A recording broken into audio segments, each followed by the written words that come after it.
नमस्कार, आईमा मीडिया में आपका स्वागत है। 1 जुलाई से लागू हुए 3 अहम कानून भारतीय न्याय संहिता 2023, भारतीय नागरिक सुरक्षा संहिता 2023 और भारतीय साक्ष्य अधिनियम 2023 पर कुछ विपक्षी नेताओं से ऐतराज है। उन्होंने इन्हें टालने की बात भी कही है। तमिलनाडु के मुख्यमंत्री एम के स्टालिन के बाद अब पश्चिम बंगाल की मुख्यमंत्री ममता बनर्जी ने केंद्र सरकार को पत्र लिखकर हड़बड़ी में पारित 3 नए आपराधिक कानूनों के कार्यान्वयन को टालने का आग्रह किया है। ये तीनों कानून 1 जुलाई से लागू हो गए हैं। वहीं कांग्रेस नेता मनीष तिवारी ने भी कहा कि तीनों विधेयकों को बिना किसी सूचना करे चर्चा के संसद में जल्दबाजी में पारित कर दिया गया है। नई लोकसभा में उन्हें लागू होने से पहले ही उनकी जांच की अनुमति दी जानी चाहिए। ममता बनर्जी ने प्रधानमंत्री नरेंद्र मोदी को लिखे पत्र में तीनों कानूनों को आसन्न कार्यान्वयन को लेकर गंभीर चिंता जताई है। ममता ने वरिष्ठ कांग्रेस नेता पी चिदम्बरम से भी मुलाकात की है और विधेयकों की जांच करने वाली संसद की स्थायी समिति का हिस्सा थे और उनसे इस मुद्दे पर चर्चा भी की।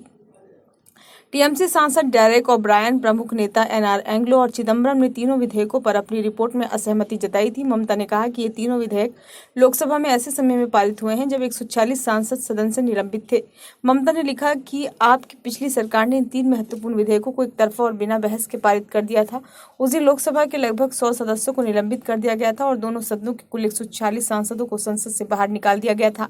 उन्होंने कहा कि लोकतंत्र के उस काले दौर में विधेयकों को तानाशाहीपूर्ण तरीके से पारित किया गया। ममता ने आगे कहा कि मैं अब आपके कार्यालय से आग्रह करती हूं कि कम से कम कार्यान्वयन की तारीख आगे बढ़ाने पर विचार करेंगे। इसके 2 कारण हैं, नैतिक और व्यवहारिक। उन्होंने कहा कि इन महत्वपूर्ण विधायी बदलावों पर नए सिरे से विचार विमर्श होना चाहिए और जांच के लिए नवनिर्वाचित संसद के समक्ष रखा जाना चाहिए। मनीष तिवारी ने कहा कि इन तीनों विधेयकों के क्रियान्वयन पर तत्काल रोक लगानी चाहिए।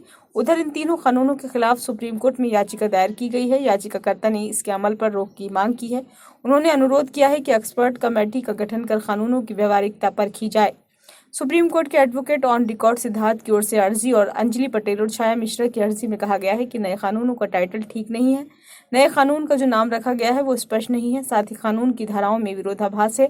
याचिका में कहा गया है कि संगठित अपराध की परिभाषा में कहा गया है कि आप असंगठित गिरोह की हरकत से नागरिकों में ये आमतौर पर फीलिंग कि उन्हें असुरक्षा हो रही है तो यह अपराध बनेगा। असुरक्षा की भावना वाली बात स्पष्टता के साथ परिभाषित नहीं है। साथ ही कहा गया है कि भारतीय न्याय संहिता में गैंग को परिभाषित नहीं किया गया और इन कानूनों से पुलिस के हाथों में बहुत ताकत आ जाएगी जिसका जनता के खिलाफ दुरुपयोग हो सकता है। देखें सुप्रीम कोर्ट इसमें दखल देता है या नहीं। ये वीडियो आपको कैसा लगा? अच्छा लगा हो तो लाइक करें, कमेंट बॉक्स में सुझाव दें। चैनल को सब्सक्राइब नहीं किया है तो प्लीज़ कर लें।